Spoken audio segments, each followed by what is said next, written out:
how to sync adaptive cruise control with speed limits on Mitsubishi Outlander.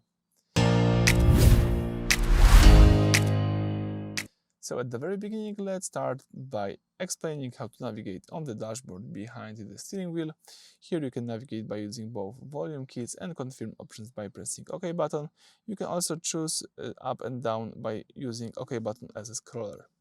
Alright, so now if you know the basics, we can go to our dashboard. Let me zoom you in. As you can see here, you can use the arrows to find here the settings. Then let's open the settings.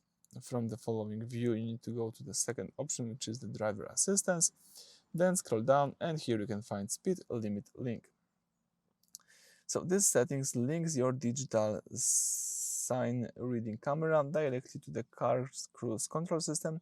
When enabled, if you are driving with a cruise control active and the car passes a sign where the highway speed limit drops or increases, the vehicle will automatically prompt you or seamlessly adjust its cruise speed to match the new legal speed limit. So if you are aware of this and you would like to enable the speed limit link, let's just press OK button, and that's it. You just enable the speed limit link feature.